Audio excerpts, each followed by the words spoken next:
¿Cómo están? Buenas tardes. Les habla el doctor José Aguilar.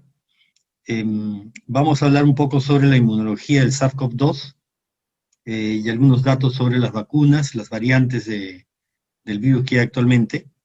Y yo sé que alguno de ustedes ya escuchó la primera charla aquí sobre CoV-2, de tal manera que algunas cosas lógicamente se van a repetir, pero me dijeron también que había algunas personas nuevas, de tal manera que no puedo dejar de dar esa parte inicial. Entonces vamos a empezar. Ustedes saben que el humano es un individuo, un ser vivo, consecuencia de un proceso evolutivo de miles de millones de años, y que ha seguido su evolución y su sistema inmune también ha ido evolucionando en el tiempo conforme han ido avanzando las especies. Entonces, ustedes saben que en este planeta hay lo que son los microorganismos y los pluricelulares, los macroorganismos que convivimos, y ambos convivimos en una eterna pelea, en una eterna combate de agresión y defensa, y los mecanismos que los elementos patógenos, los microorganismos elaboran para poder invadirnos, son los mecanismos de evasión, y las estrategias de defensa que genera el huésped para no ser invadido por el microorganismo es la respuesta inmune, ¿ok? Entonces, en nuestro organismo, en nuestro ambiente, en el planeta que vivimos, hay gran cantidad de microorganismos que están en el medio ambiente, pero no logran pasar hacia nuestro organismo porque existe la barrera epitelial. Esta barrera epitelial es muy compleja, muy interesante, tiene un montón de componentes, la barrera física en sí misma, la microbiota que está ahí ayudando también a la defensa, y también la liberación de una serie de mecanismos locales de ataque contra el patógeno, como importantemente son las defensinas, por ejemplo, en la defensa, sobre todo contra virus, ¿no? Así como bacterias también, pero son importantes. Pero hay gérmenes que ingresan de todas maneras a pesar de la barrera epitelial, utilizando una llave especial. Cada organismo que ingresa a nuestro cuerpo tiene una llave. Si no tiene la llave para abrir una puerta, no puede ingresar, ¿ok? Todos tienen una llave. La gran mayoría de las llaves el humano las conoce, y contra eso desarrolla las vacunas, contra esa llave, ¿sí? Entonces, sin embargo, hay gérmenes que tienen esa llave, ingresan al organismo, y contra ellos se tiene que desarrollar la inmunidad innata, que son mecanismos muy rápidos, 4 o 6 horas, para que tengan su máxima expresión, y muy eficientes para combatir a la gran mayoría de patógenos que ingresan, de tal manera que la gran mayoría que logran tener la llave para entrar no pueden subsistir, porque la inmunidad innata rápidamente los elimina, ¿ok? Sin embargo, hay otros gérmenes que han aprendido a evadir también la inmunidad innata y logran sobrevivir. Todo esto algunos le llaman innata, tanto la barrera epitelial como la inmunidad innata en sí le llaman inmunidad innata. Pero hay gérmenes que han aprendido a evadir estos mecanismos, y contra ellos subsisten, contra ellos se desarrolla lo que es la inmunidad adaptativa. Básicamente el trabajo de linfocitos T y B junto con todas las células efectoras del sistema, ¿ok? Lamentablemente los gérmenes han aprendido a evadir también la inmunidad adaptativa, y muchos de ellos nos producen infecciones de larga data que se llama inmunidad no esterilizante. Son gérmenes que subsisten en nuestro cuerpo durante mucho tiempo, toda la vida, ¿no? Ejemplo, Mycobacterium, Toxoplasma, herpes, etc. Entonces, vamos de frente a la defensa contra infecciones virales. La defensa contra infecciones virales, como les digo, tiene un componente de barrera epitelial. En los epitelios está la pared física que impide que ingresen los patógenos, ¿ok? Pero además están las defensinas, que son oligopéptidos secretados por nuestras células epiteliales, así como también por células de la defensa. Sin embargo, en este caso nos interesan las células epiteliales, que impiden el crecimiento, el desarrollo del microorganismo, ¿ok? Pero ojo, para que haya una buena barrera epitelial y haya una buena producción de defensinas, se requiere también que haya una buena microbiota. Y ahí es donde el humano a veces falla, que tiene mala microbiota. ¿Por qué? Por el mal estilo de vida que tienen sus alimentos.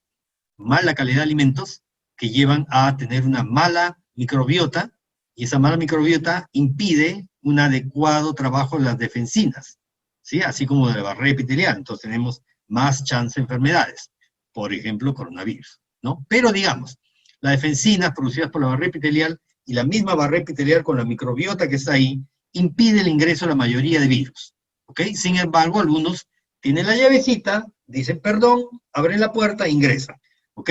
Contra ellos se comienza a desarrollar la otra parte de la inmunidad innata, que son la producción de interferones y la producción de citoquinas de inmunidad innata. Entonces aquí está la producción de interferones, que son los interferones tipo 1 y tipo 3. Interferón tipo 1 es interferón alfa, interferón beta. Interferón tipo 3, interferón lambda. ¿Ok? Los interferones lambda tipo 3 son de 4 tipos, lambda 1, 2, 3 y 4. ¿Ok? Muy importantes en la defensa contra coronavirus, como vamos a ver en un momento. Y también está la producción de citoquinas proinflamatorias, como TNF-alfa, interleuquina 1, interleuquina 12, que todas ellas trabajan en conjunto para lograr eliminar los agentes virales patógenos que quieren ingresar o que han entrado dentro de nuestro cuerpo. ¿Ok? Esto de aquí en marrón, digamos en rosa, es la carga viral, el crecimiento viral. Como se dan cuenta, inicialmente estos mecanismos no lo logran contener, entonces el virus crece rápidamente. Pero en cuanto se comienza a desarrollar la producción de interferones y citoquinas proinflamatorias, comienza a disminuir la progresión del crecimiento viral. ¿Ok? No se logra eliminar el virus, pero se controla su crecimiento, para que después venga la segunda fase de defensa contra los agentes virales, que son las natural killer cells, las células asesinas naturales, que cumplen un rol bien importante en la eliminación de células que han sido infectadas por un virus y que el virus le ha bloqueado la expresión del MHC de clase 1, de tal manera que el CD8 no los va a poder matar. Entonces natural killer cells ataca en ese momento, eliminando las células que no están expresando la molécula MHC de clase 1. ¿Ok? Con eso también se aplana más el crecimiento viral. Sin embargo, no se logra la caída ya de la carga viral hasta que la inmunidad adaptativa se desarrolla. La inmunidad adaptativa es importante a través de la producción de anticuerpos por las células B, anticuerpos neutralizantes, y a través de la activación del linfocito T, CD8 principalmente, que va a detectar a la célula infectada y la va a eliminar. Y con eso sí logramos erradicar al agente viral que está infectando. ¿Ok? Toda esa secuencia es imprescindible para una buena defensa contra un agente viral. Toda la secuencia en este orden cronológico es lo que permite la defensa. ¿Sí? Fallas en estos mecanismos, tanto inmunidad innata como adaptativa, van a llevar a que el sujeto no pueda defenderse adecuadamente del agente viral y potencialmente muera con la infección. ¿Ok? ¿Sí? Eso es bien importante. Ahora, cuando el germen invade ya no nuestro organismo, sino nuestra célula, el sistema tiene mecanismo para detectarlos. Tiene mecanismo para detectar tanto RNA, o sea, virus que son RNA. Acuérdense que cuando el virus ingresa no mete todo el virus, mete una parte del virus frecuentemente, o es colocado dentro de una vacuola y en esa vacuola se rompe la estructura externa y va a quedar solamente libre las secuencias de RNA, ¿sí? O DNA, según si el virus es RNA o DNA, ¿ok? Entonces, las secuencias virales de RNA, ¿sí? Son detectadas por nuestros receptores que están en vacuolas, en endosomas, o sea, ha sido envaginado, ha sido metido dentro de la estructura de la célula, aquí está la membrana celular, ¿ok? Y nuestros receptores TLR3, TLR7, TLR9 detectan secuencias de nucleótidos, tanto RNA para 3 y 7 como DNA para TLR9, que se reconocen que no son propios y por lo tanto tiene que activarse los mecanismos de destrucción. Entonces va a venir unos pasos siguientes de activación de tirosinquinasas progresivamente para ir finalmente a activar algunos factores de transcripción, o sea, moléculas que están en el citosol y van a ingresar hacia el núcleo a través de alguna de las rutas para poder producir todo lo que son las moléculas de defensa contra los virus, que son varias, ¿ok? Para bloquear el crecimiento del virus y aumentar la expresión del MHC clase 1 para que las células infectadas puedan ser fácilmente detectadas por el linfocito TCE8, ¿ok? Y de esa manera eliminar rápidamente el agente viral. Se activa también esta ruta de TRAF6 con IK, con los IKs para activar NF-κB, para poder ingresar también hacia el núcleo y activar los mecanismos de inmunidad, de producción de citoquinas proinflamatorias, ¿no? Entonces, hay estos pasos que son importantes. Aquí tenemos nuevamente la misma imagen, pero un poco más amplia, con lo que pasa después de la célula infectada inicialmente. Esta es una célula que está infectada por un virus, ¿ok?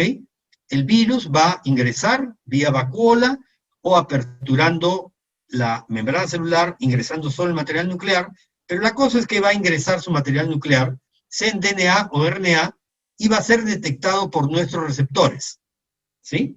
Si es una secuencia de DNA o RNA que está en una vacuola, va a ser detectado por los receptores de tipo TLR, Toll Like Receptor, como decimos, TLR3, TLR7 y TLR9, que son los tres que detectan nucleótidos.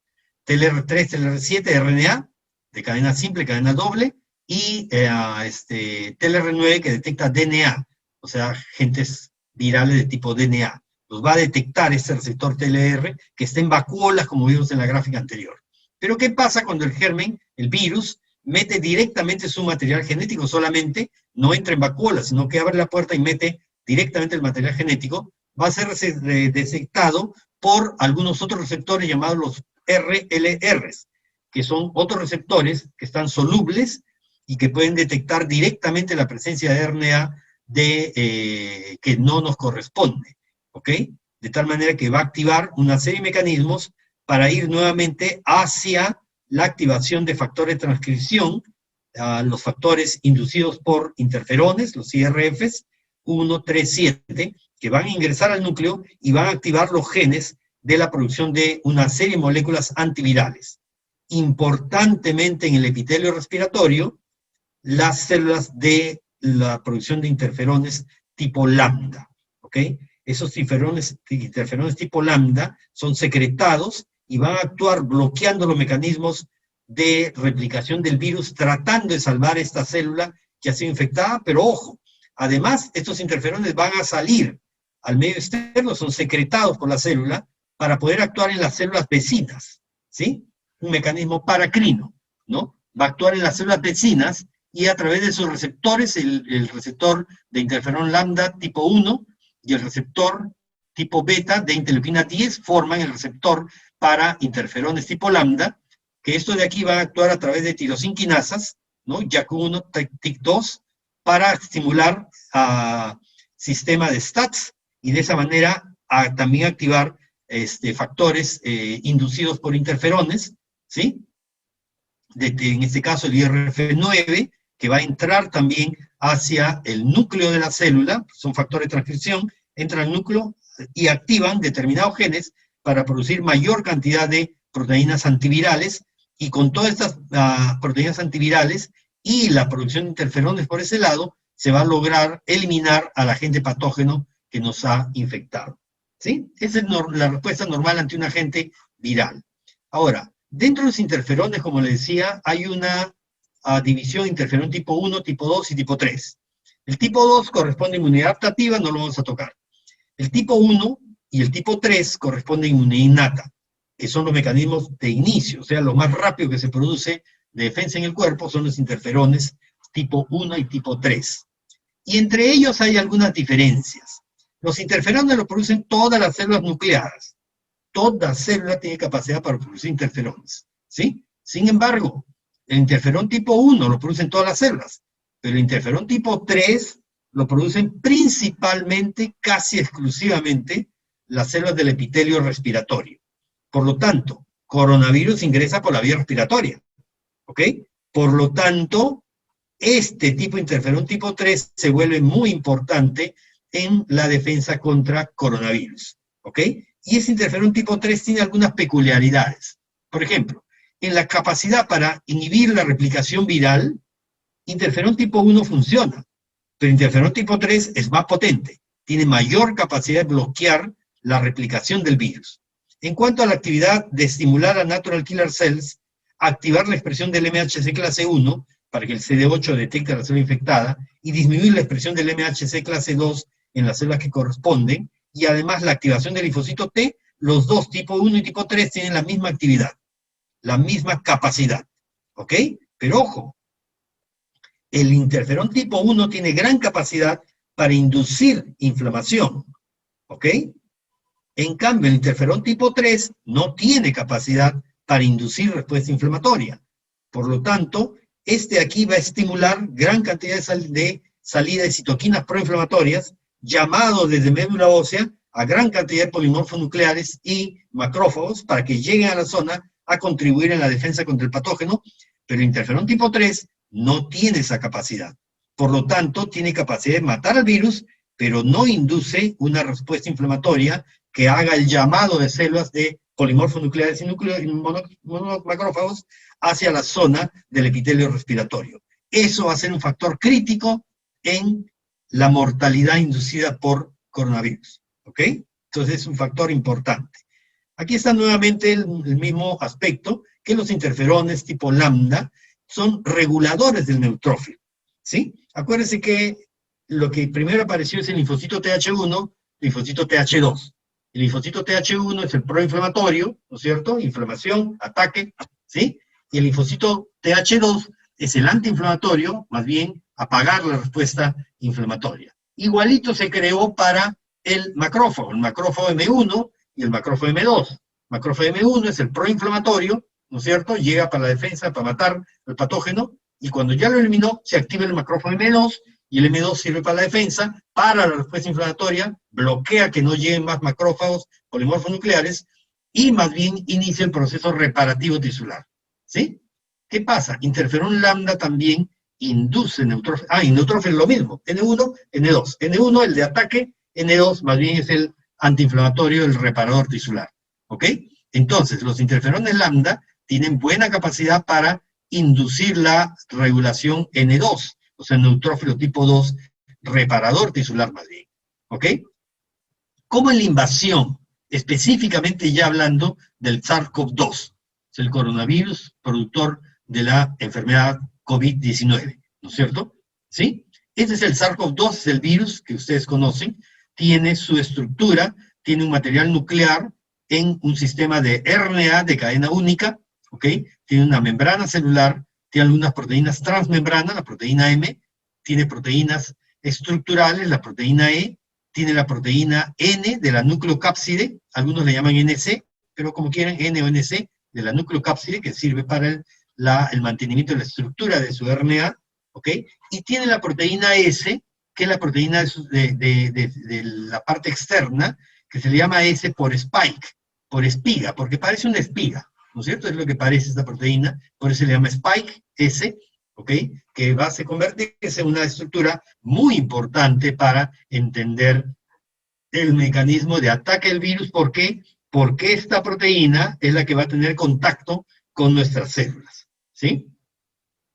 Aquí está el genoma de coronavirus. Ustedes saben que más o menos 2 semanas después de haberse descrito los primeros casos de mortalidad por coronavirus, ¿sí? Se tuvo la identificación inmediata y se tuvo el genoma completo del coronavirus. Por eso que salieron pruebas de diagnóstico tan rápido, ¿sí? Y por eso que se pudo desarrollar una vacuna tan rápido, ¿ok? Con el genoma completo del coronavirus. ¿Por qué? Porque ya teníamos ya teníamos la secuencia de nucleótidos del SARS-CoV, ¿sí? O sea, del 1, digamos, pero no lleva el número 1, ¿sí? Es el SARS-CoV nada más, ¿sí? Y teníamos ya el MERS, el otro coronavirus del Medio Oriente, ¿no es cierto? Esos aparecieron en el 2002 y el 2010, entonces se trabajó contra ellos, se obtuvo su genoma completo, se obtuvo todo el secuenciamiento y se obtuvo vacunas de RNA para SARS-CoV, para el coronavirus inicial, y para el MERS se ha desarrollado vacunas de RNA que se utilizaron y fueron bastante exitosas. Por eso es que hemos tenido esta vacuna tan rápido. En un par de meses ya teníamos la vacuna en desarrollo y en unos 4 meses ya teníamos la vacuna en ejecución en estudios clínicos, ¿ok? Para SARS-CoV-2. ¿Por qué? No porque se saltaron los pasos, no, porque ya se tenía toda la información previa. Entonces, este genoma del coronavirus es bastante pequeño, sin embargo, no hay genes basura. Todos tienen alguna finalidad, ¿ok? Y eso es bien importante, es un virus muy, digamos, rendidor, ¿no? Entonces, aquí está su proteína S, como le digo, la proteína S es la que tiene que ver con, el ataque del germen, y la vamos a ver un poquito más grande. Aquí está. Esta es la proteína S. tiene un dominio, tiene dos dominios, un dominio globular, ¿sí?, en más externo, y un dominio lineal más interno que va hacia la membrana celular, ¿ok? O sea, esta parte C1 sería esta parte externa de acá, y esta parte C2 sería el tubo que se ve acá, y esta parte es el dominio transmembrana, que es el que se inserta dentro de la membrana celular, ¿ok? Entonces, esta es la proteína S, ¿ok? Ahora, la proteína S es la que tiene la capacidad de anclar con nuestra célula, formar la llave para meterla dentro de la cerradura de nuestra célula, ¿ok? Y aquí está, esta es la proteína S, que es la llave, y la cerradura va a ser la proteína AC2, la enzima convertidora de angiotensina de tipo 2, que funciona como cerradura, en la cual va a entrar la llave y va a poder hacer el clic para poder ingresar dentro de nuestras células, ¿ok? O sea, la llave es importante, ¿por qué? Porque le permite encajar en la cerradura. Y es así como ustedes grafican, una llave en la cerradura. Así es el sistema de todos los agentes patógenos, por si acaso. Esto no es solo para coronavirus. La población popular cree que todo esto que está desarrollando es solo para coronavirus. Error. Esto es para todos los patógenos. Cada uno de los patógenos que infecta al humano tiene una llave para poder meterla en la cerradura y abrir la puerta exactamente y ingresar sin que le importe que está toda la protección funcionando normal. Todo el sistema de mucosa está funcionando normal, pero el problema es que el virus tiene la llave para poder abrir la puerta y entrar en mi célula. ¿Ok? Ese es el punto. Ahora, no es toda la proteína S la que va a encajar con esta molécula, como ustedes lo están viendo acá. No es toda la proteína S que encaja, sino es un pedacito, aquí está esquemático, ¿no? Es un pedacito solamente de la llave que ingresa en la cerradura para poder abrir la puerta, ¿ok? Y aquí está representado eso. Esta es la proteína C2 del humano, y esta es la proteína S1 y la proteína S2 del virus, ¿sí? Y hay una zona específicamente de la proteína S1 que es la que encaja con el receptor AC2. A esta zona que encaja exactamente, ¿sí?, en la estructura del AC2 de la cerradura, se le llama RBD, por dominio de unión al receptor. Receptor Binding Domain, dominio de unión al receptor.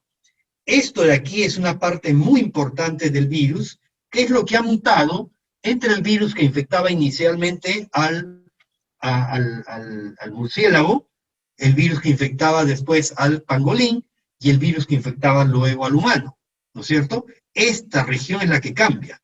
¿Por qué? Porque todos los tres tenemos AC2, tanto el murciélago, el pangolín o el humano tiene la proteína C2, ¿ok?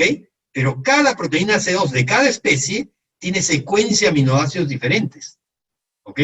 Y entonces, si yo quiero tener una molécula que encaje en la estructura de AC2 humana, tengo que tener un RBD para la proteína C2 humana, porque la proteína C2 del murciélago no encaja en esa estructura, porque como vamos a ver en un momento, la estructura es espacial muy específica, aminoácido con aminoácido encajan, ¿ok?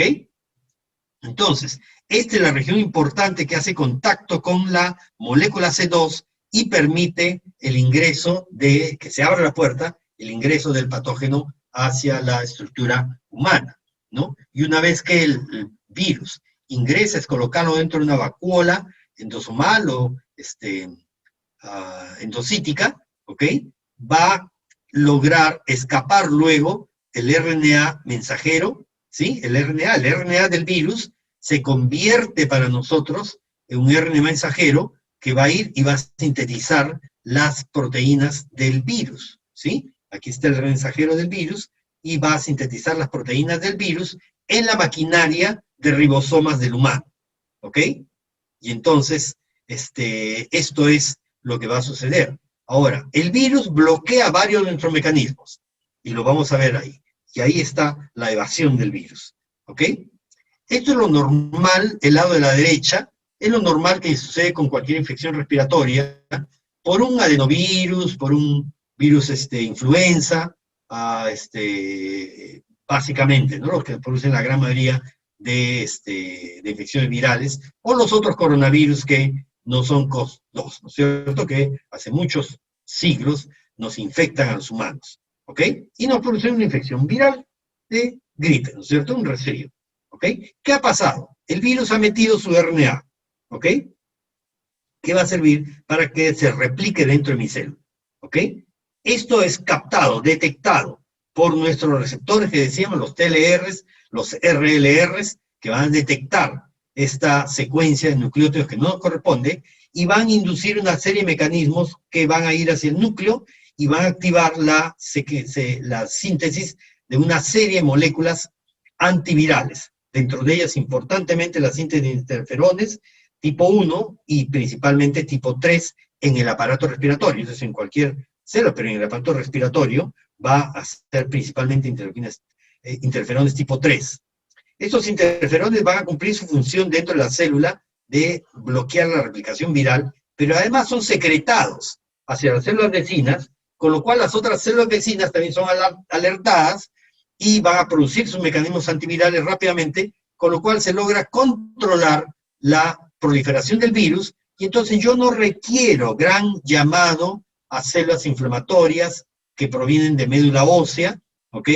Polimorfonucleares, macrófagos, no requiero, porque yo ya limpié la infección viral dentro de un periodo de tiempo determinado, ¿ok? Gracias a la producción de interferones tipo alfa, beta y lambda, ¿ok?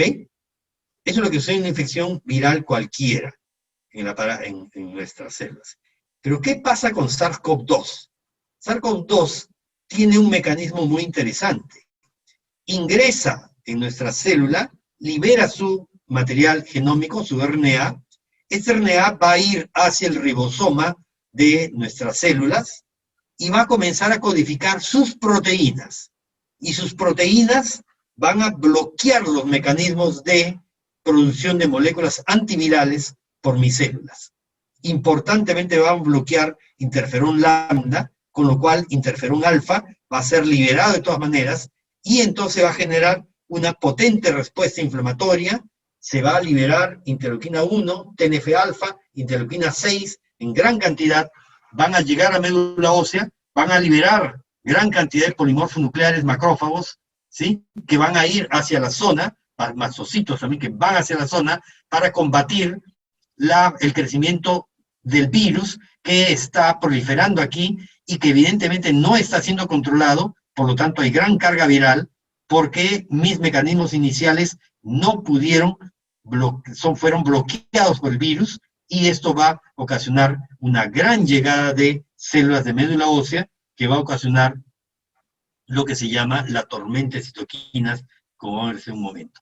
Entonces, interferón lambda se convierte en un elemento crucial en la defensa contra coronavirus, SARS-CoV-2, específicamente SARS-CoV-2, ¿sí? Lo que se ha experimentado de los otros coronavirus que no son de este tipo, ¿sí? No activan todos estos mecanismos. Por eso que nos dan una infección como una gripe cualquiera, ¿ok? Y SARS y MERS también tienen estos mecanismos de bloqueo de estas moléculas de interferón lambda, ¿ok?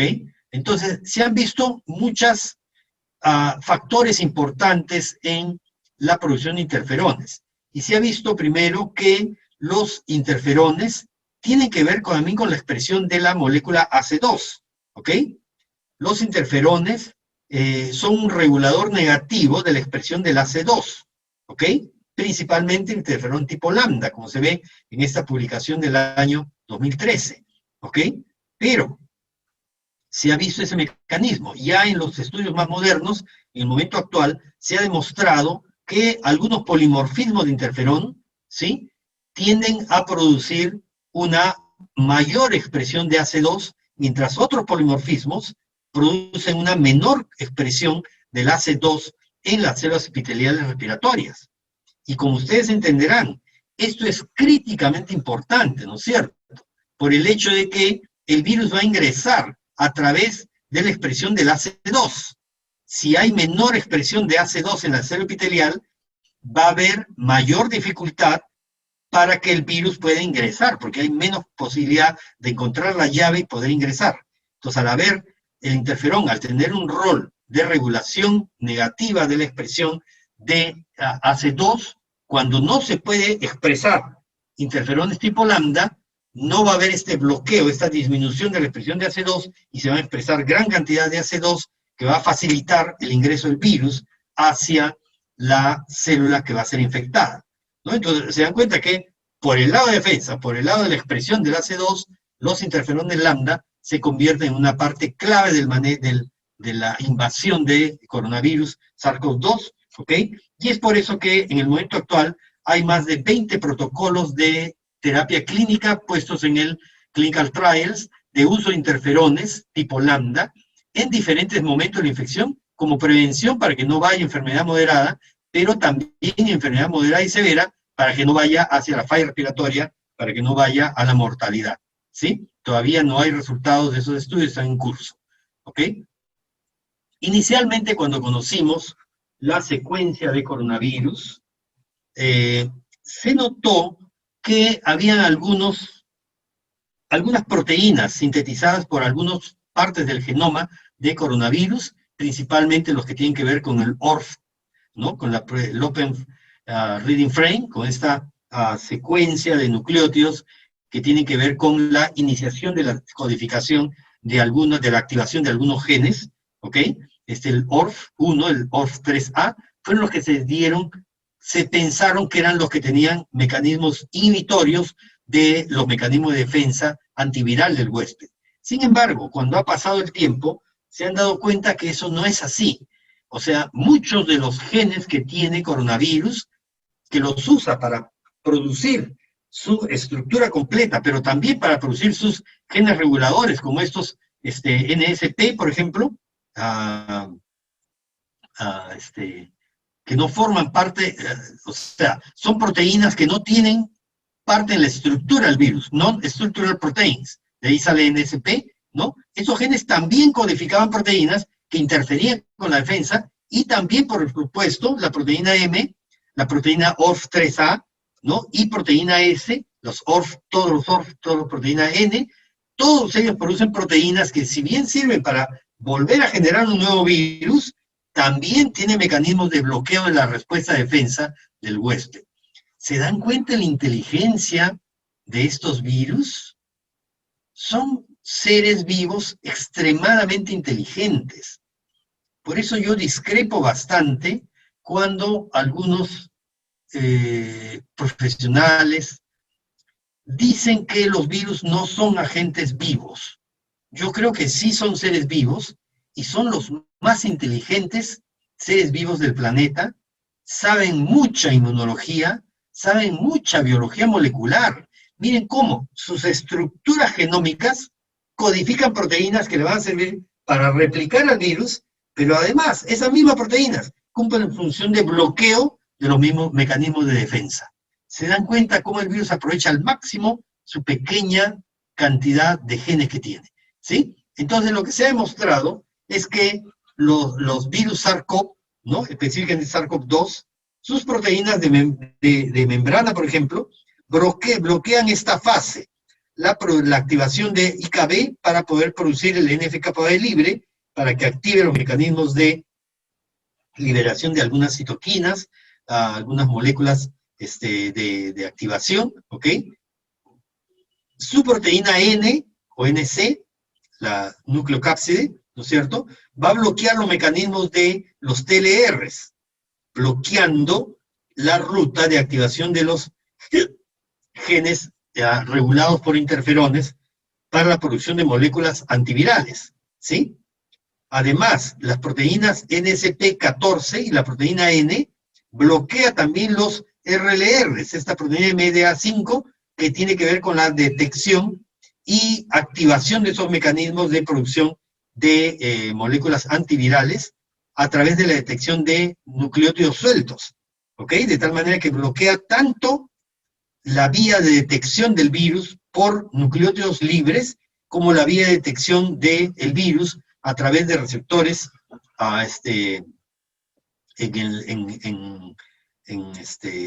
endosomas, ¿ok?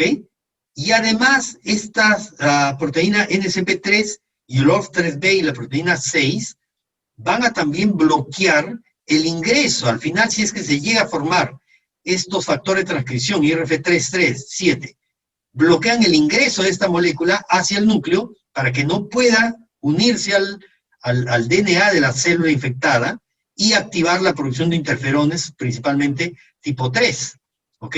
De tal manera que son muchas las vías, muchas las proteínas que usa este virus para bloquear los mecanismos de producción de interferones y bloquear la producción de defensa de la célula, y es esto lo que va a hacer que la respuesta de producción de citoquinas proinflamatorias con quimoatracción de células polimorfonucleares y a macrófagos sea activamente expresada, y esto es lo que va a desencadenar lo que se llama la tormenta de citoquinas, la incapacidad para poder frenar la producción viral a través del bloqueo de los interferones, va a activar los mecanismos de llamado, ¿no? Porque interferón tipo 1 va a ser liberado y va a llamar a células de la médula ósea que van a comenzar a producir mayor cantidad de citoquinas, y además estas van a seguir estimulando el circuito, haciendo esta reverberación de estímulos para que se produzca gran cantidad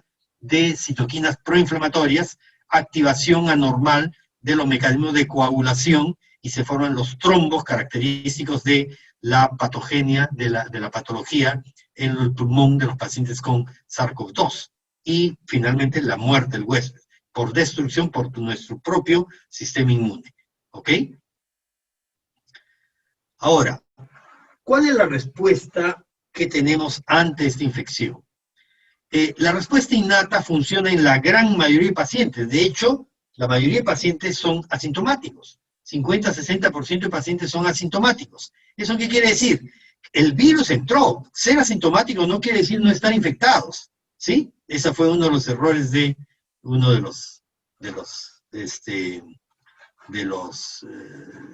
las autoridades que decía que el infectado no transmite. Sí transmite porque sí es infectado. El virus nos infecta de todas maneras, ¿ok? Entonces, pero el sujeto puede desencadenar una buena respuesta innata, con lo cual controla el virus. No se deja bloquear mucho la producción de interferones tipo lambda, y va a bloquear la expresión del virus, y va a tener una enfermedad sintomática. Está infectante, poco tiempo es cierto, pero está infectante, en poca cantidad, pero está infectante, ¿ok? Pero pasa su enfermedad asintomático, no tuvo ninguna molestia. Y un porcentaje, más o menos 20%, van a ser una enfermedad leve, ¿no? Quizá un poco de resfrío, como si tuviera congestión nasal, un poquito de fiebre, dolores osteomusculares, ¿no? Y pasa. Característicamente pierde el sentido del olfato, pierde el sentido del sabor, que es algo típico de coronavirus, no se ven todos los casos, pero es bastante típico, ¿ok? Y con eso pasó su enfermedad, se recupera totalmente. Y el tiempo de eliminación de virus es corto, ¿ok? Y en cantidad no muy severa, ¿ok? Sin embargo, se ha demostrado que los adolescentes, a pesar de estar asintomáticos, sí están expresando, están transmitiendo gran cantidad de virus también, ¿sí? El adulto joven, adolescente, adulto joven, está transmitiendo en gran cantidad. Los niños pequeños transmiten también, menos que los adolescentes, pero también pueden transmitir la infección, de tal manera, y la gran mayoría de ellos son asintomáticos. Entonces, ese es uno de los grandes problemas de esta infección, que una buena parte de las personas que están infectadas y que están transmitiendo la infección no tienen síntomas. Por lo tanto, no se los puede identificar, o sienten síntomas menores que no les impide hacer actividades de la vida diaria, digamos, en una fiesta o ir al supermercado. Por lo tanto, están transmitiendo la infección. Lamentablemente, eso no le entra en la cabeza de las personas. No entra. Y personas informadas, pero están con un poco de malestar, de fiebre, pero no se inhiben en sus actividades diarias. Salen a la calle, van al supermercado, inclusive cuando están sintiendo malestar. Error tremendo, ¿por qué? Esa es la consecuencia de que se difunda tan rápido la infección. Y eso es algo que en el Perú ha propiciado que seamos el país que tuvo en algún momento la mayor mortalidad por millón de habitantes del mundo, del planeta, ¿sí? ¿Por qué? Porque como la gente aquí vive del día a día en una gran proporción, ¿sí? 70% son informales, ¿sí? Y le hemos permitido durante tantos años, más de 100 años de existencia del país, y seguimos 70% informales, ¿sí? Algo tiene que cambiar, ¿no es cierto? ¿Sí? Entonces, ¿qué pasó? Que ellos estaban obligados a salir a la calle y como son asintomáticos o oligosintomáticos, ¿no? Están difundiendo la infección por todo lado, ¿sí? A diferencia de países con economías mejor organizadas, donde la población, si se siente mal, no va a trabajar. Y eso es lo normal, se siente mal, no va a trabajar. En cambio, aquí en el Perú, se siente mal, igual va a trabajar, porque si no, no come. ¿Sí? Entonces, eso convirtió a las personas en grandes difusores de la infección. Entonces, generando una buena respuesta innata, una buena producción de interferones tipo 3 principalmente, tipo 1 también, beta principalmente, ¿ok? Y activando adecuadamente las natural killer cells, que son los mecanismos de inmunidad innata iniciales. Entonces, con esto, yo controlo al agente viral y no tengo mayor problema. Eso es más o menos 50-70% de la gente. Pero hay un 30% que no va a lograr controlar al virus y va a permitir que el virus le bloquee sus mecanismos de inmunidad innata. Ellos son los que van a hacer enfermedad moderada o severa. Y se han dado cuenta que los que hacen enfermedad moderada o severa son personas que tienen algún problema, ¿sí? Y uno de los principales, tener sobrepeso o obesidad, ¿ok? Lamentablemente en la población peruana, el tener sobrepeso o obesidad no se considera enfermedad. La gente dice, no doctor, yo no tengo ningún antecedente por el cual me haya dado una enfermedad severa. Yo evalúo pacientes de alta, porque estoy en casa, hago seguimiento, pacientes COVID, ¿no? Por el hospital, y ellos tienen claro ese concepto. Dicen, no doctor, yo no tengo ningún factor de riesgo. Le digo, ¿cuánto pesa? 90 kilos y su talla 1,60. Ah, no tiene factor de riesgo, ¿sí? Tremendo obesidad y no cree que tiene factor de riesgo. Se dan cuenta, o sea, la comunidad peruana lamentablemente no considera el sobrepeso o la obesidad como una enfermedad. Cree que está sana, cree que está sano, que está bien, que es adecuado estar gordo. Error, tremendo error que ha causado tanta mortalidad. ¿Ok? Entonces, los mecanismos de inmunidad innata sirven en la gran mayoría de gente y los que no funcionan bien es porque el huésped tiene problemas, ¿sí? Sea hipertensión, sea lo que sea. Y luego se genera la inmunidad adaptativa y eso es lo que el humano ha aprendido bastante a manejar, ¿no es cierto? Los mecanismos de inmunidad adaptativa, o sea, la medición de anticuerpos, que depende de inmunidad adaptativa, como ustedes saben, ¿sí? Inicialmente lo que se tenía básicamente era la inmunidad adaptativa. Y este cuadrito se hizo muy famoso, aunque en el momento actual no sirve para nada. Sin embargo, se hizo muy famoso. Aquí está representando en semanas, ¿sí? No, perdón, es en días. Aquí en el X está en días. Aquí está la concentración de anticuerpos y aquí está la carga viral. Ustedes ven que la carga viral está en punteado. Inicialmente hay una gran carga viral, lo que vieron en la gráfica anterior también, ¿no? Una gran carga viral y cuando ya se desarrolla la inmunidad innata, inmunidad inicial, comienza a aplanarse la curva de crecimiento y cuando se desarrolla la inmunidad adaptativa, ya cae la curva de replicación viral, ¿no es cierto? ¿Sí? Lo importante es que inicialmente se desarrolle una adecuada inmunidad innata. ¿Para qué? Para que no se desencadene la tormenta de citoquinas que depende de inmunidad innata y adaptativa, de las dos, ¿ok? Entonces, ¿qué medíamos inicialmente? Decíamos, más o menos 3-5 días comienza a haber ya carga viral y por lo tanto yo podría detectar al germen a través de la detección del RT-PCR, o sea, detectar el RNA del virus. Es RT-PCR por si acaso, porque el virus es RNA. O sea, con DNA, con PCR, que detecta DNA, yo no lo detecto. Tengo que convertir su RNA a DNA y recién aplico la reacción en cadena de polimerasa, ¿no es cierto? Eso se llama RT-PCR, transcriptasa reversa PCR, ¿sí? Entonces, eso es, sino que la mayoría de gente dice PCR, inclusive, mire, este es un artículo y dice PCR, pero debería decir RT-PCR. Entonces, a través de RT-PCR, o sea, la detección molecular que le llaman también, yo puedo detectar al virus y lo voy a detectar mientras tengo una alta carga viral, ¿sí? Pero después de un tiempo ya no se lo detecta. Por acá o por acá, a los 20 días, 15, 20 días en adelante, ya no se detecta el virus a través de la detección de la carga viral. ¿Por qué? Porque ya el virus ya no está. ¿Ok? ¿Sí? Pero inicialmente sí lo detecto. Ahora último apareció otra prueba, rápida también. Esta de aquí no es prueba rápida, es una prueba molecular.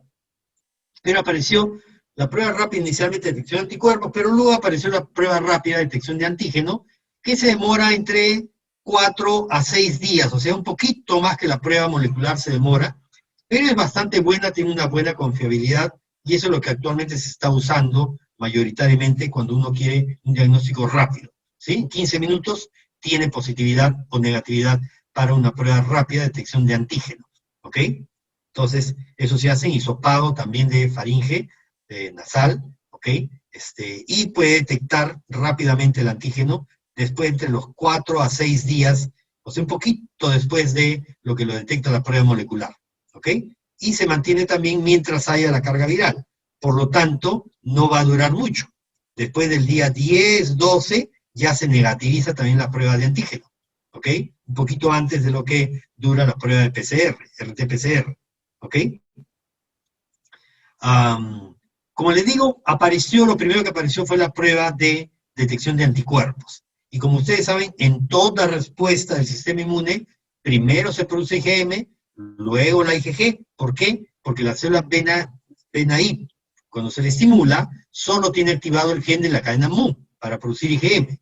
Y cuando viene el linfocito T y la apoya, le hace el switch inmunoglobulinas y recién puede producir IgG, o IgA o lo que corresponda, ¿no es cierto? Pero después del contacto con el linfocito T.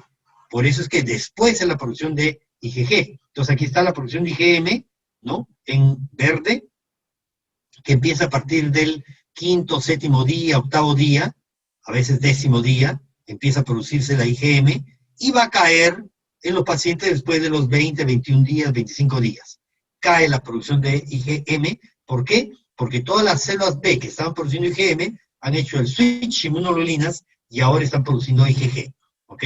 Y el IgG nace, entonces empieza a aparecer a partir de los días 10, 14, 20, ¿ok? Y luego se mantiene por un periodo, todavía no tenemos data exacta. Hay algunos pacientes que a los 3, 4 meses ya no tienen producción de IgG contra coronavirus, pero la gran mayoría sí mantiene la producción de coronavirus y no sabemos cuánto tiempo dura. ¿Sí? ¿Por qué? Porque conocemos el virus recién hace unos meses. ¿Sí? No lo conocemos más tiempo. Entonces no podemos saber cuánto tiempo va a durar esta producción de anticuerpos, ¿ok? ¿Sí? De tipo IgG. ¿Ok? Y entonces aparecieron las pruebas para determinar el diagnóstico de coronavirus. Inicialmente estamos hablando de los meses de marzo, abril de 2020, del año pasado. ¿Ok? Y entonces apareció la prueba de detección que salía negativa para IgM y IgG, ¿sí? El PCR también salía negativo, ¿ok? Pero salía negativa para IgM y IgG. Y a esto le llamaban prueba rápida negativa, ¿sí? Prueba rápida negativa. Cuando ya aparecía la IgM, entonces aparecía la prueba rápida positiva de tipo IgM, ¿ok? Que se mantenía positiva un tiempo, ¿sí? Y IgG todavía está negativa, pero igual se le llamaba prueba rápida positiva. Y luego aparecía la IgG, pero se mantenía todavía la IgM, y a esta también le llamaban prueba rápida positiva, ¿ok?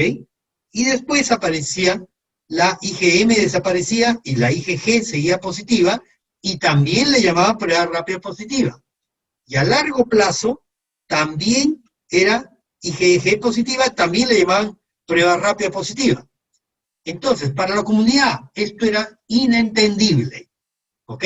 Nunca lo llegaron a entender hasta el momento actual, que ya prácticamente no se usa salvo estudios epidemiológicos que no se le hacen población común, sino es para estudios epidemiológicos que se está utilizando pruebas rápidas de anticuerpos, pero esto de aquí nunca entendió la gente.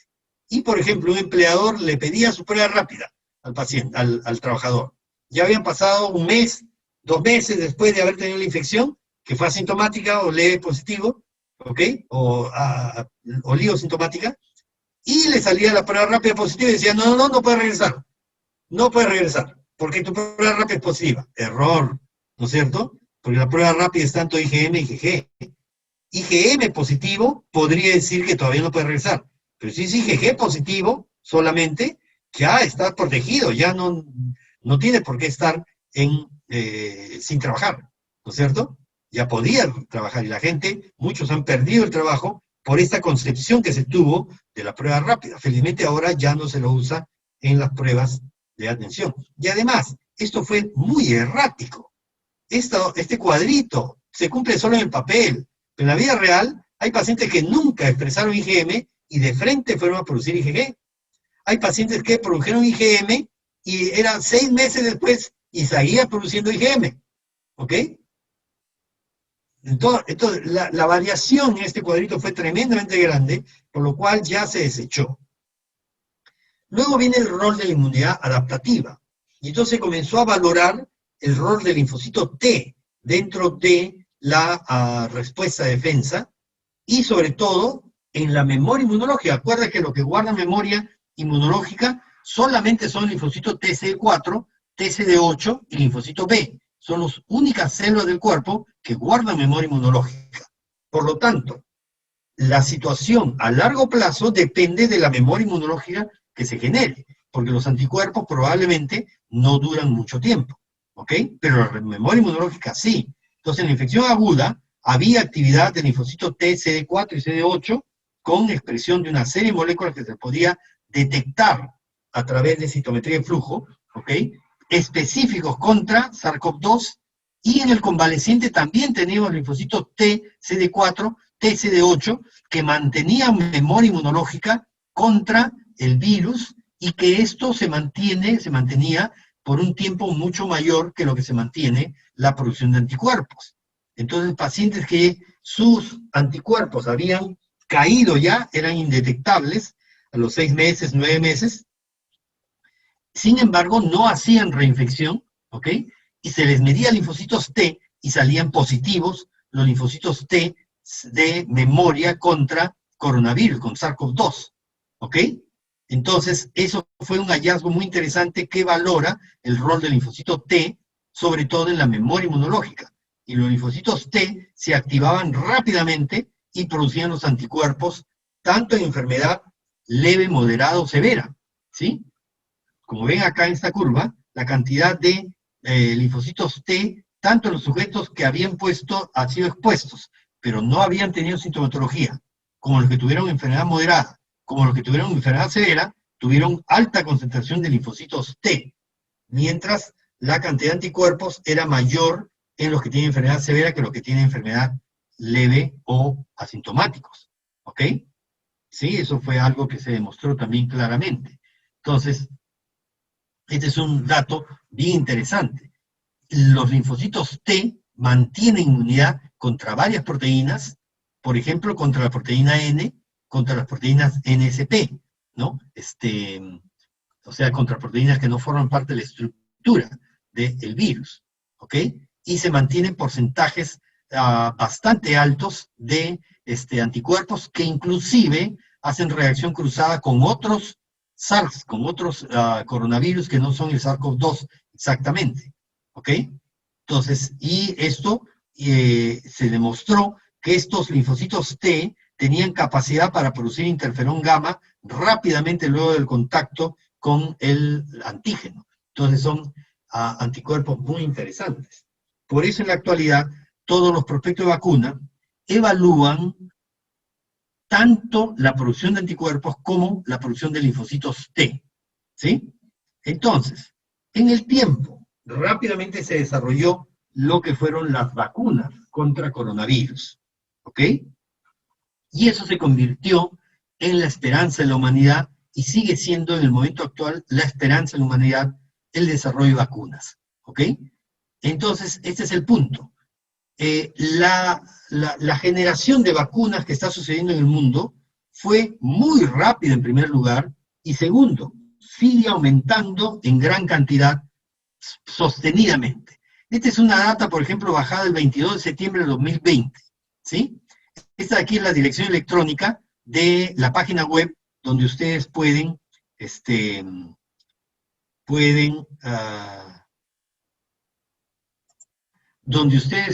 entrar a mirar la cantidad de vacunas que hay en el momento, en qué situación están, Esto fue el 22 de septiembre, que había en total 187 vacunas, 149 se encontraban en fase preclínica y 38 estaban en fase clínica, ¿sí? Ojo, esto es septiembre de 2020. Fíjense bien de los números. 149 fase preclínica, 38 vacunas en prospecto de vacuna en evaluación clínica, ¿sí? De los diferentes tipos de vacunas. Subunidad proteica, habían 13 en ese momento, 2 de ellas estaban en fase 3, o sea, en la fase 3 del estudio clínico, o sea, los clinical trials, ya estudio en humanos, ¿no es cierto?, en gran población de humanos, 6 con virus inactivado, 3 se encontraban en fase 3, dentro de esas 2 eran la cepa de Sinopharm, ¿no es cierto?, la de Wuhan y la de Beijing, ¿ok?, de Sinopharm, que vinieron a tener el brazo peruano también, que el brazo peruano, Sinopharm ya reportó, pero no ha reportado el brazo peruano, porque la data que ha acumulado ha sido de diciembre de 2020, ¿ok? Y los resultados de los estudios peruanos, ya se acabó, hace una semana se acabó el estudio peruano, pero la data se está procesando y por lo tanto no llegó a entrar dentro de este reporte que acaba de ser publicado la semana pasada en el JAMA sobre los resultados favorables que hay con la vacuna Sinopharm, pero ahí no entró el reporte del brazo peruano. Sin embargo, el siguiente reporte sí va a entrar, ¿ok? Habían 6 de RNA viral, 2 que estaban en fase 3, ¿sí? De los cuales uno de ellos ha venido al Perú, ¿no es cierto? La de Pfizer, que ya está en el Perú, 6 de vector viral no replicativo, ¿ok? 4 que están en fase 3, ¿sí? O sea, clinical trials, y aquí también está una que también está en el Perú, la vacuna de AstraZeneca. Hay 4 vacunas de DNA, ninguna está en fase 3, ¿sí? 2 de vector viral replicativo y una de proteína parecida a agente viral. O sea, esta es una estructura totalmente sintética, revestida por una cadena de lípidos y que se lo introduce dentro del cuerpo y simula las secuencias de un virus, ¿no? Por eso se llama virus-like particles, partículas parecidas al virus. Son sintéticas que son producidas. Pero miren, esto fue en septiembre de 2020, esto es del día de hoy. Hoy día he bajado esta data de esa misma dirección electrónica, ¿ok? Dentro de los cuales hay 102 que están en estudio clínico. La reporte anterior, el reporte de septiembre, eran 38 en fase clínica. Actualmente hay 102 en fase clínica. Para que se den cuenta cómo ha aumentado la cantidad de prospectos de vacuna que están corriendo y buena parte de ellas ya están llegando a demostrar efectividad, ¿sí? Así como lo ha demostrado Sinopharm también, ¿ok? Números que están en fase preclínica, 184, el reporte anterior eran 149. O sea, ha aumentado tanto en fase preclínica como en fase clínica, pero sobre todo en la fase clínica ha aumentado la cantidad de vacunas que están en curso. Hay un total entonces ahora de 286 prospectos de vacuna en fase clínica o preclínica, ¿ok? Distribuidos en esta secuencia. Y ustedes, como les digo, pueden entrar fácilmente en esta dirección electrónica. Vamos a entrar ahorita para que ustedes lo vean. Esta dirección electrónica, aquí está todos los tipos de vacunas que están desarrollándose. Esta es una página de la Organización Mundial de la Salud que está de acceso libre, y aquí ustedes libremente también pueden bajar esta data que le da el detalle de todos los estudios clínicos que están desarrollando, y no solo eso, sino que también les da el detalle de los, el detalle de cada uno de los estudios, cuál es su dirección electrónica para cada estudio, las publicaciones que tiene, etcétera, etcétera. Todo el detalle de vacuna está dado en esta dirección electrónica, que hagan el ejercicio, aunque sea un instante, de entrar luego en esa dirección para que vean que ahí tienen toda la información que necesitan, ¿ok? Sin embargo, surge el temor, ¿cierto? Surge el diablo, ¿sí? ¿Cuál es el diablo actualmente? Las mutaciones del virus, ¿ok? Las mutaciones. Acuérdense que el humano entra en la cueva de los murciélagos, ¿sí? Y saca murciélagos de su cueva para llevarlos al mercado a la venta como alimento, ¿ok? Los coronavirus, los SARS-CoV, ¿sí? SARS-CoV-2 también, MERS, todos ellos existieron en las cuevas de los murciélagos hace miles de años, y ahí vivían en armonía, ¿sí? Cada uno replicándose por su cuenta. El virus replicándose en el murciélago y el murciélago replicándose y manteniendo la colonia de virus que mantenía el equilibrio, cumpliendo la primera función que nos manda la naturaleza a los virus como cualquier ser vivo en la naturaleza, que es mantener la especie. Entonces ellos mantenían la especie en equilibrio sin ningún problema, ni para el coronavirus, ni para el murciélago. El humano es el destructor de este equilibrio, se mete a la cueva, saca los coronavirus, los murciélagos, para meterlos en el mercado y venderlos para alimento, y entonces el coronavirus ya no encontró dónde seguir proliferando, dónde cumplir el primer mandato de la naturaleza de mantener la especie, ¿ok? Y entonces encuentra en un sitio donde ya no había murciélagos en cantidad para poder mantener la especie, ¿ok? Y entonces el coronavirus, que es un virus RNA de cadena simple, ¿sí? Por lo tanto, no tiene alta tasa de mutación, el coronavirus es forzado por la intervención del humano a comenzar a mutar intensamente, y esto le permite modificar su RBD para ya no encajar con el AC2 del murciélago, sino encajar ahora con el AC2 del humano, ¿sí? Entonces muta a alta velocidad para infectar primero a otros seres vivos que habían cercanos, los pangolines, ¿no? Algunos otros mamíferos, ¿ok? Y luego logra encajar, porque no había tanto pangolín también para mantener la especie, entonces sigue forzado a mutar para poder encajar en el AC2 humano y poder seguir manteniendo la vida, ¿no es cierto?, mantener la especie. Entonces, ¿quién tuvo la culpa? El humano, ¿sí? Porque se metió donde no debía, ¿ok? Y entonces el virus se ve forzado a cambiar su ritmo normal de mutación para acelerar la mutación y poder mantener la sobrevivencia infectando a otros seres vivos. ¿Por qué? Porque tenía que mutar su RBD para infectar otros AC2, para encajar en otros AC2, ¿ok? Sin embargo, una vez que logró encajar en el humano, ya no pudo parar el proceso de mutación y sigue en esa velocidad de mutación, y entonces comienza a generar gran cantidad de mutaciones en su estructura. Y hay algunas mutaciones que son bastante importantes porque le dan algunas propiedades importantes a estos coronavirus.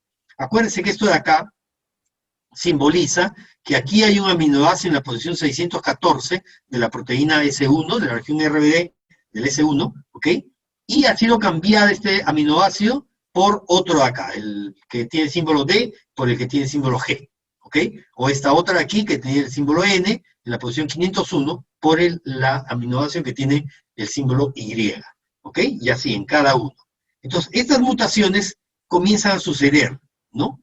Y aquí están, digamos, las variantes del coronavirus, que tienen su nomenclatura en general, su nomenclatura de la variante específicamente, y qué cambio ha habido, ¿no es cierto? Las mutaciones que tiene. Entonces, aparece la primera variante, que es la variante inglesa, la B.1.1.7. Esta variante tiene la característica de tener una mutación muy interesante, la N501Y, ¿no es cierto? Esta variante de acá le da la propiedad de poder tener mayor velocidad de transmisión, ¿ok? Mayor transmisibilidad. La tasa de transmisión, el R0, ¿no es cierto? ¿Sí? Es mayor que lo que tenía su predecesor del coronavirus inicial que se aísla ¿cómo se llama? De Wuhan, ¿ok? Sin embargo, las otras variantes, por ejemplo, esta variante P1, que aparece en Manaus, en Brasil, que es llevada hacia Japón, tiene también esta mutación. Y la variante sudafricana también tiene esta mutación. ¿Qué quiere decir? Que estas variantes también tienen mayor velocidad de transmisión. Pero además, aparece otra mutación que es muy importante, la mutación E484K, que aparentemente le da una capacidad de poder tener menor ataque por los inmunoglobulinas que se han producido contra la cepa original que infectó a ese individuo, ¿sí? Y eso se vuelve un problema bastante mayor, ¿no es cierto? Y eso funciona tanto para la infección previa con un coronavirus, digamos, no mutante, como para las vacunas que se originan usando la cepa original de Wuhan, que fue la que se originó, ¿ok? Y aparecen otras mutaciones que son importantes también, pero si se dan cuenta, también estas mutaciones no están en una sola variante, están en varias variantes, ¿sí? Entonces, cada una tiene variantes diferentes, ¿ok? Y eso le da problema porque aumenta la transmisibilidad y además esta otra mutación de 614 G y la N501Y, que le da mayor velocidad de transmisión al virus, ¿ok? Entonces, eso ha obligado a que en el mundo se comience a tratar de identificar estas mutaciones. ¿Y cómo puedo identificar mutaciones? Solamente haciendo secuenciamiento, ¿ok? Entonces, se comenzó a desarrollar secuenciamiento a nivel público, a nivel privado, en los países con más economía. Este es el ejemplo de Estados Unidos, que comenzó a desarrollar gran cantidad de secuenciamientos. Ese es un proyecto que se llama el proyecto NS3, que es un proyecto de los Estados Unidos para ampliar el secuenciamiento de los coronavirus para poder detectar las mutaciones y detectar las variantes cuando es una mutación que tenga importancia. ¿Ok? Las mutaciones de cuidado que se le llama, ¿ok? Por lo cual, actualmente en los Estados Unidos se están realizando 45.000 secuenciamientos semanales, ¿sí? Esta es la tasa de secuenciamiento por semana. Se están haciendo 45.000 secuenciamientos por semana. ¿Se dan cuenta de la cantidad? El Perú ha logrado secuenciar algo de 2.000 secuenciamientos en año y medio, en año el tiempo que tenemos, ¿sí?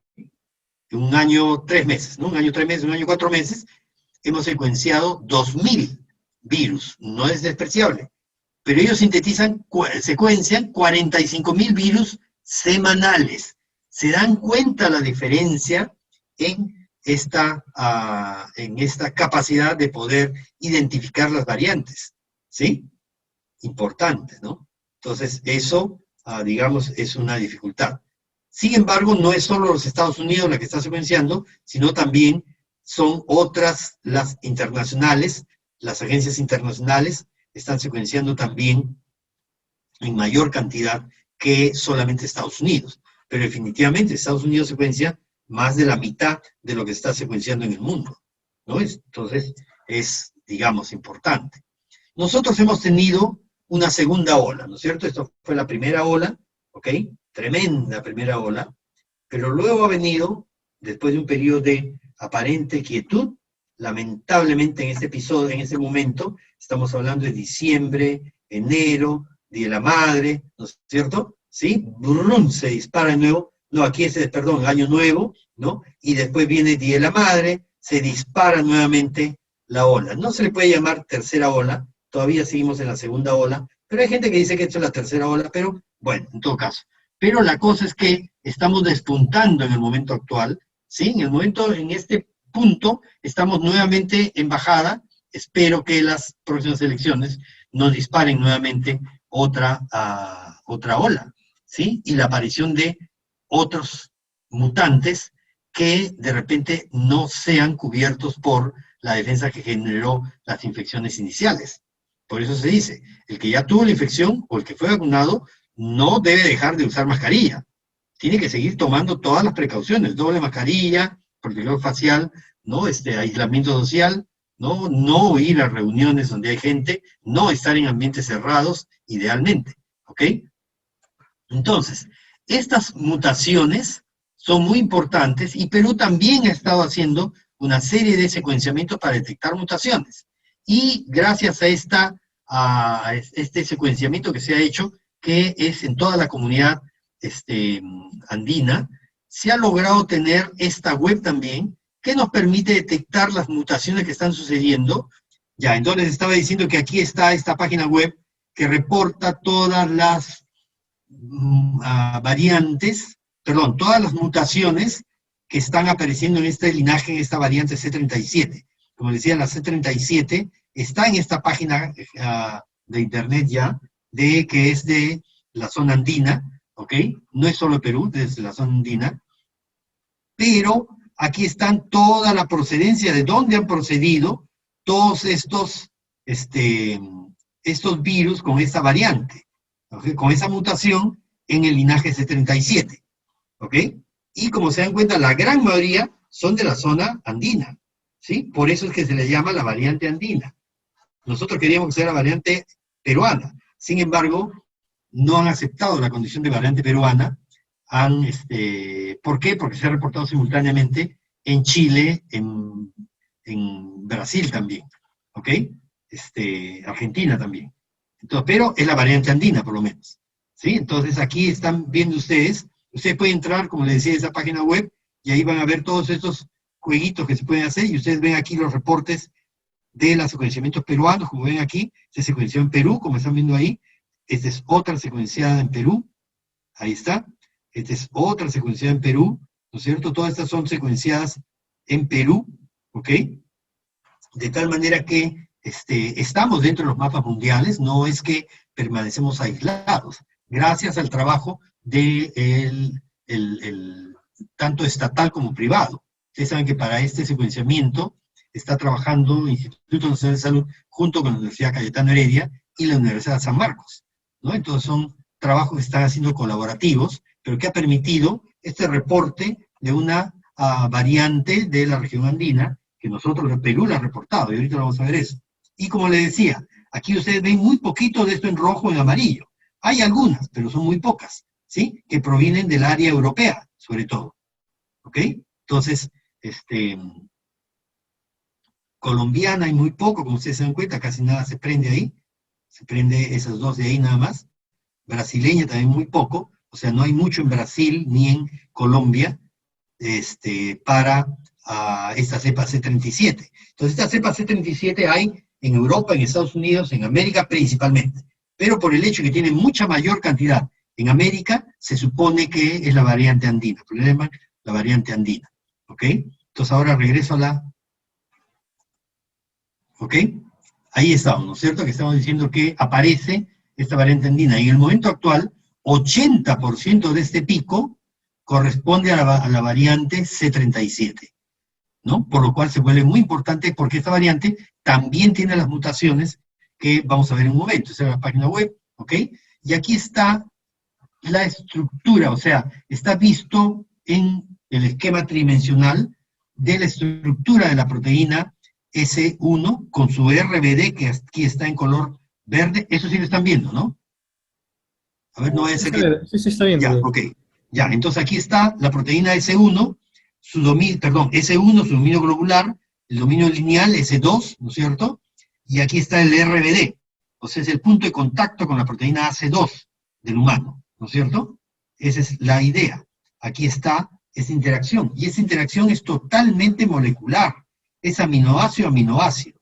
Entonces, si yo tengo un anticuerpo producido por mi sistema contra la proteína S2, va a interactuar acá. Vamos a dibujarlo, a ver. ¿Sí? Aquí va a estar el anticuerpo dirigido contra esta zona, ¿ok? Y ese anticuerpo anti-S2. Y si yo tengo un anticuerpo que está dirigido contra esa zona, va a ser un anticuerpo anti-S1, ¿ok? ¿Sí? Si yo no delimito exactamente y le pongo toda esa estructura acá en el platillo de la ELISA, o de la quimioluminiscencia, yo voy a detectar anti-S, proteína contra la proteína S. Si yo le pongo solamente este fragmento de acá en el platillo del ELISA o de la quimioluminiscencia, voy a detectar anti-S2. Y si el anticuerpo está dirigido contra ese segmento de acá, voy a tener un anticuerpo anti-S1. ¿Sí? Ustedes han visto que en los laboratorios que ya está disponible en Lima, ustedes pueden detectar anticuerpos anti-S, o anticuerpo anti-S1, o anticuerpo anti-S2, o anticuerpo anti-RBD. Entonces, si yo detecto un anticuerpo que está ubicado contra esta región de acá, están viendo lo que yo estoy dibujando, ¿no es cierto? Entonces vamos a poner, no, está bien, sí se ve, ¿no? Entonces, si es un anticuerpo que está interfiriendo con la unión entre el RBD de la proteína S1 y el AC2 de la proteína humana, a ese anticuerpo, a este de acá, yo le voy a llamar un anticuerpo neutralizante. ¿Por qué? Porque estoy bloqueando la capacidad de la llave de interactuar con su cerradura. Por lo tanto, neutraliza la capacidad del virus para poder infectar mi célula. A eso le llamo un anticuerpo neutralizante. ¿Ok? Quiero que entiendan bien esta idea, porque hay mucha confusión al respecto.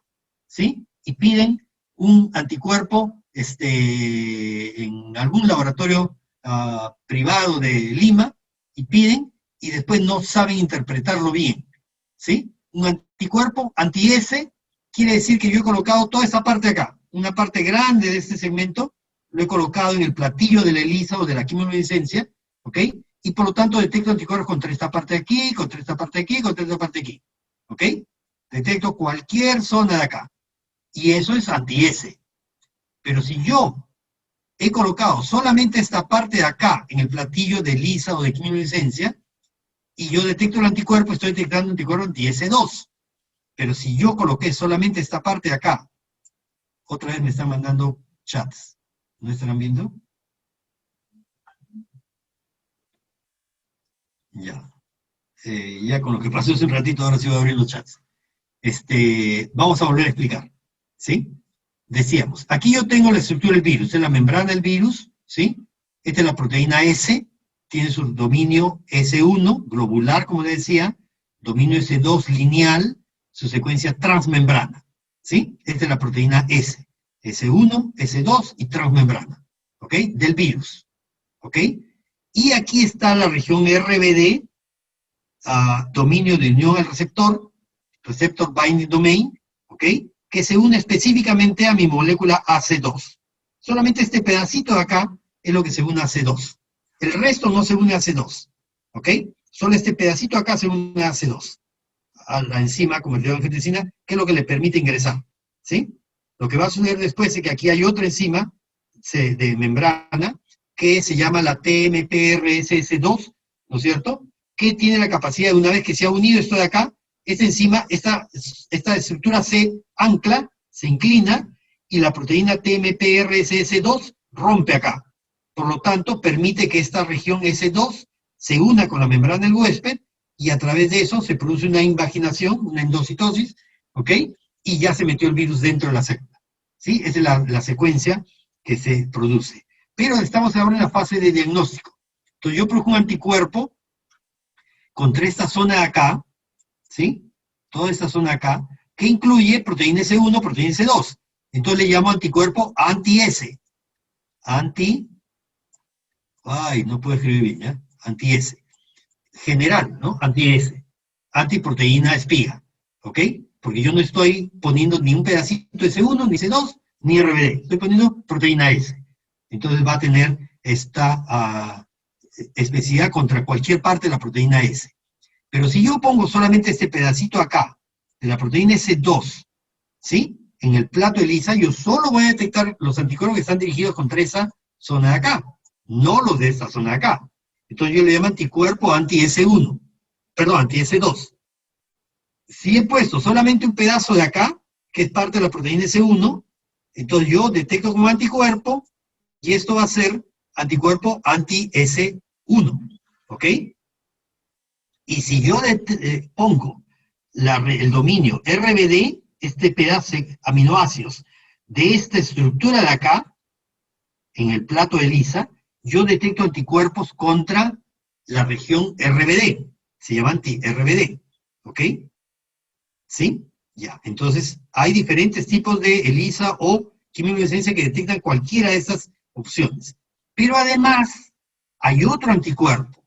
Si yo tengo un anticuerpo que está bloqueando aquí, digamos, se ha unido acá, y por lo tanto está bloqueando la unión entre RBD y AC2, entonces yo voy a decir que este se llama un anticuerpo neutralizante. ¿Por qué? Porque está impidiendo la unión de RBD con ese AC2, ¿ok? O sea, está neutralizando la capacidad de que el virus use su llave. Por eso se llaman anticuerpos neutralizantes. Y son los importantes para saber si estoy protegido o no, eventualmente. ¿Ok? Esto de aquí son los anticuerpos neutralizantes. Es difícil medirlo directamente. Hay dos técnicas para medirlo. medir bloqueando al virus para que no infecte a las células.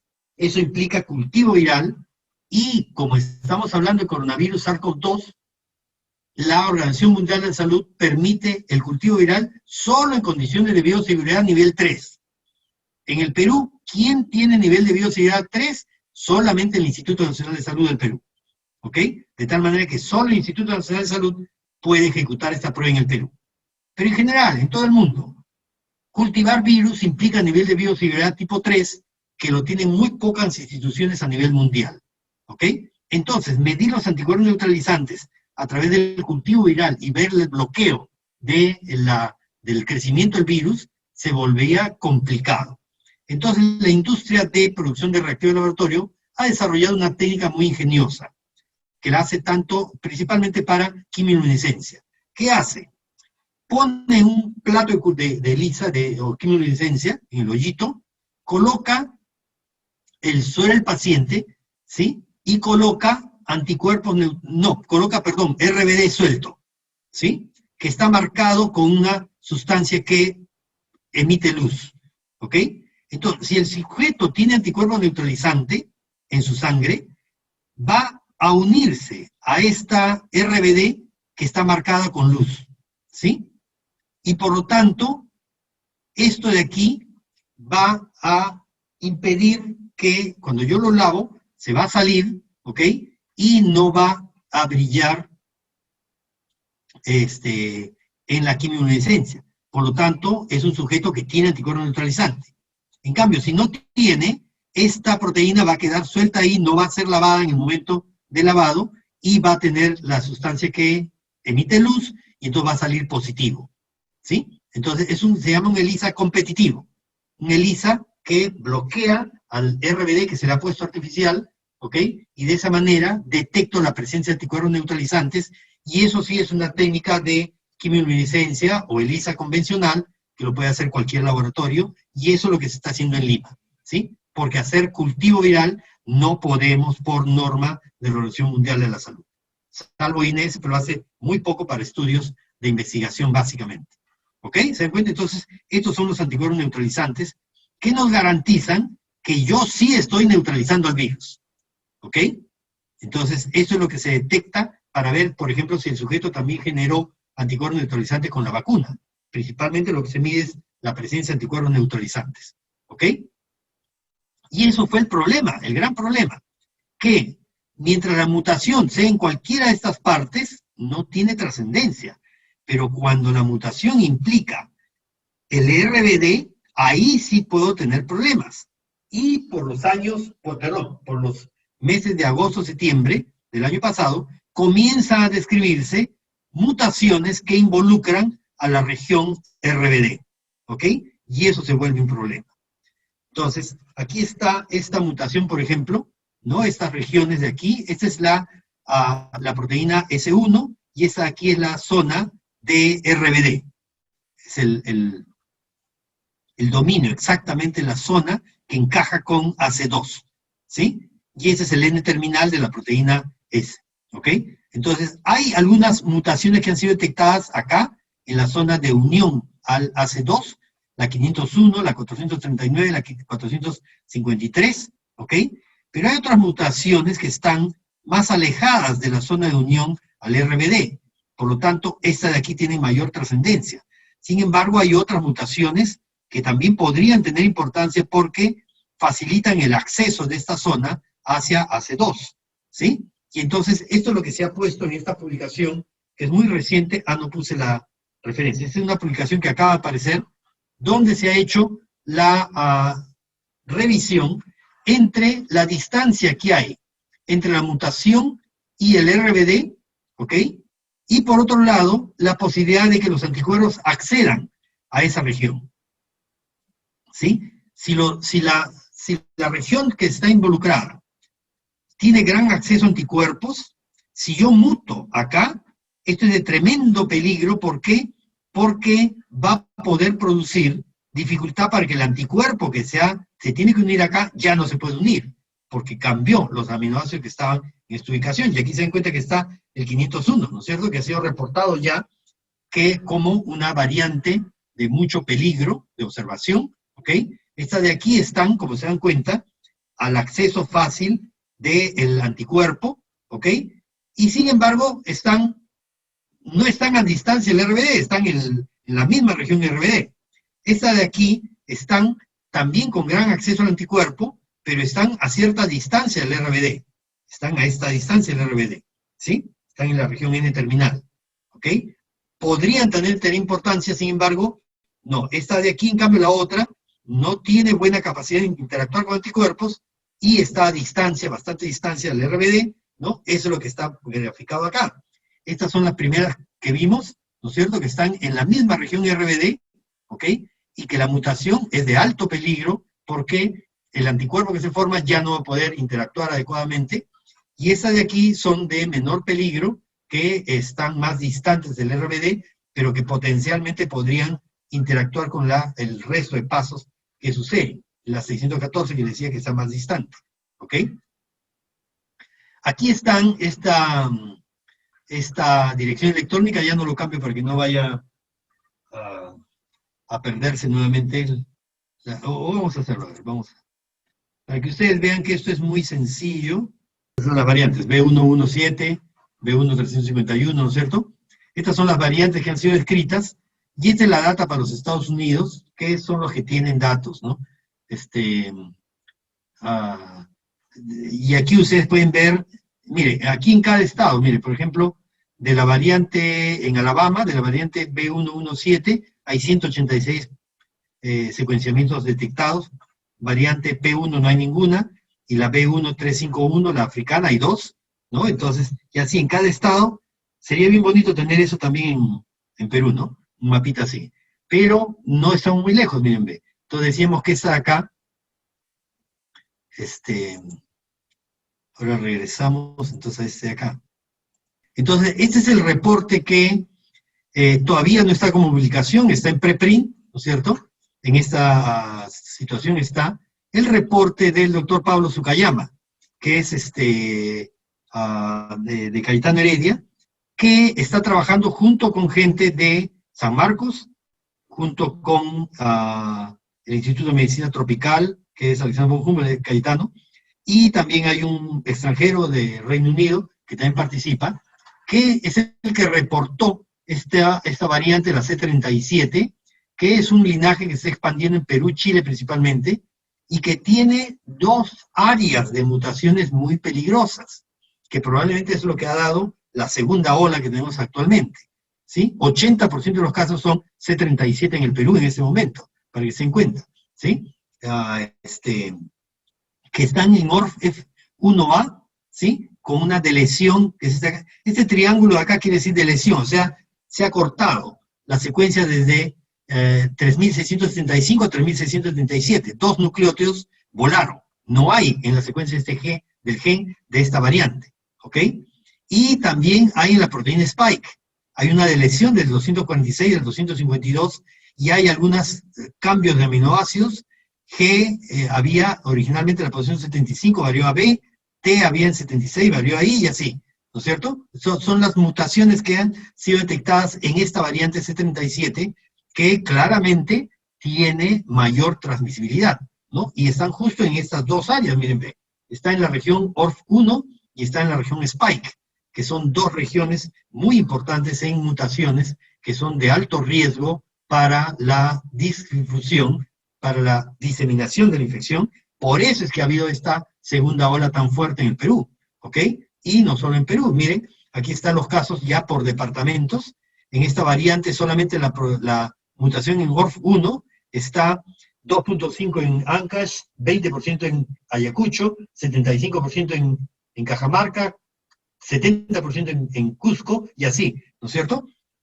Pero miren la mutación que compromete tanto a la región ORF1A como a la proteína Skype, ¿no? La proteína S está en 7% en Cajamarca, ¿sí? En Lima, donde está Lima, Callao, 2.5, o sea, esto que es lo más peligroso todavía está bajo, ¿ok? Pero Ucayali, por ejemplo, tiene 4.8, Madre Dios tiene 7.5, Cajamarca tiene 7.5 de porcentaje de esta mutación que es una mutación bastante peligrosa, ¿ok? Entonces, Perú también está trabajando en esto, como se están dando cuenta. Falta, digamos, mayor inversión para que se haga un trabajo mucho mejor, pero se está trabajando. Y esto de acá es la vacuna peruana, la famosa vacuna peruana, ¿no es cierto? Que es un trabajo también del laboratorio Farvet, que es principalmente quien apoyó con infraestructura, y la Universidad Cayetano Heredia, que apoyó con los investigadores que han desarrollado esta vacuna, ¿sí? Entonces, lógicamente, los recursos económicos los puso Farvet, por lo cual se la conoce como la vacuna de Farvet, ¿sí? ¿Ok?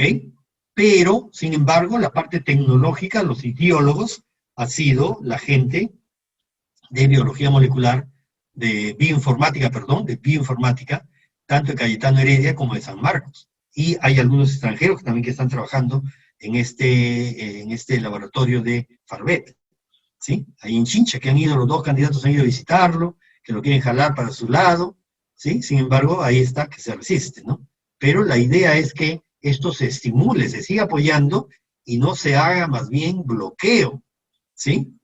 Estamos ya con la vacuna, el prospecto de vacuna desarrollado, y esta es la publicación preprint de la evaluación completa, preclínica, el desarrollo y evaluación preclínica de la vacuna que se ha desarrollado en un portador, en un virus no humano, en un virus no replicativo, el virus Newcastle, que tiene un montón de ventajas sobre las vacunas que existen actualmente.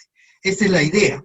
Este es el virus de Newcastle, que no infecta al humano, infecta a las aves, ¿sí? Acuérdense que Farvet produce vacunas para aves hace muchos años, ¿ok? Y entonces ellos tenían esta vacuna ya para, ¿cómo se llama? Para Newcastle, ¿ok? Y entonces lo que hicieron es modificar la estructura, ¿sí? Esto ya entra la gente bioinformática a hacer el trabajo acá. O sea, le colocan en su RNA, le colocan secuencias de coronavirus, principalmente la proteína Spike, ¿sí? Y hay otro grupo que ha trabajado la proteína RBD solamente, o combinado Spike con RBD. O sea, aquí en ese genoma de Newcastle no nos preocupa, ¿por qué? Porque Newcastle no infecta al humano, ¿sí? No tiene capacidad de sobrevivir en el humano. Puede entrar, pero no logra desarrollarse. Entonces los genes de Newcastle no tienen trascendencia dentro de esta vacuna. Pero lo que sí es importante es que a esta secuencia genómica se le ha incrustado, ¿sí? A través de bioinformática, ¿sí? De biología molecular, se le ha incrustado las secuencias de coronavirus. Y a un grupo se le ha incrustado la secuencia de coronavirus RBD solamente, a otro S1 y a otro S1 más RBD. Las dos, las tres serían, ¿sí? 3 prospectos de vacuna que se han desarrollado a través de esta secuencia. Entonces aquí ven en naranja lo que son las proteínas de coronavirus, ¿no? El spike, ¿ok? Principalmente. Entonces, se me metió, esta aquí no correspondía, esta es la vacuna de Pfizer, la NBT-162b2, que tiene la característica que se la ha probado en las diferentes mutaciones que se le colectaron en ese momento. Esta publicación es del 10 de marzo del 2021, ¿sí? Las mutaciones que habían detectadas y que ya se la podía utilizar en el laboratorio, se han probado, y se ve que la vacuna de Pfizer, ¿sí?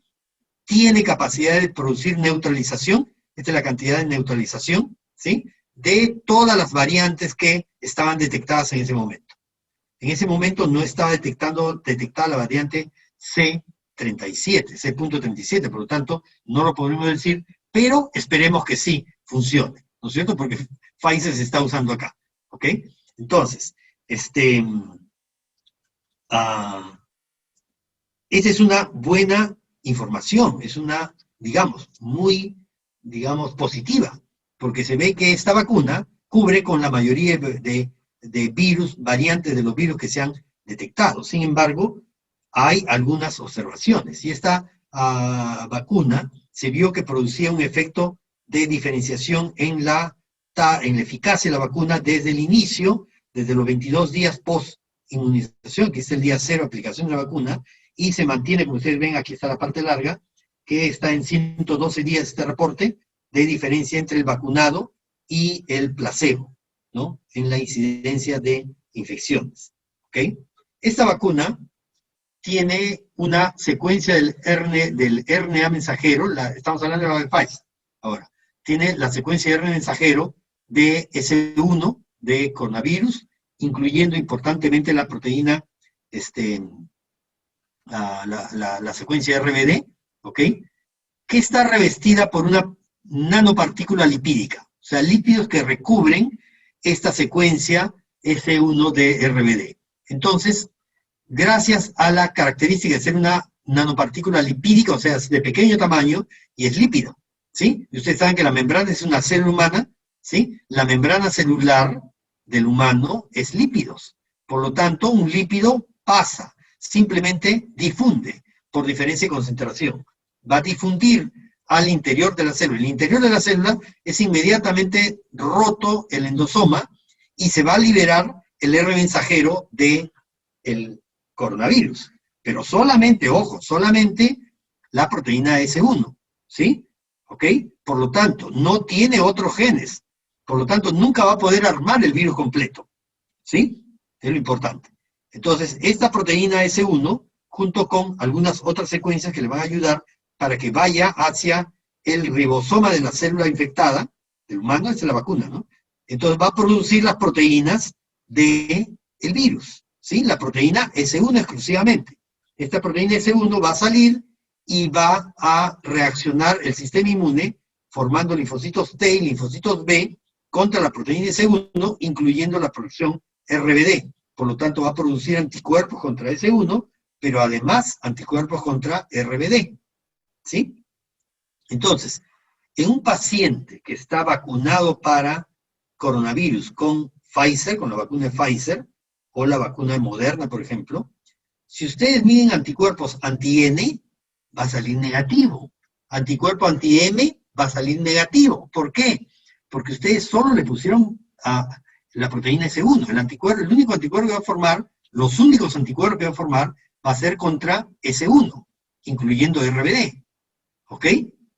¿Sí? Esa es una forma de diferenciar, por ejemplo, en este caso, cuando se aplicó solamente S1, ¿no? Una forma de diferenciar entre el vacunado, anticuerpos producidos por la vacuna, y anticuerpos producidos por la infección.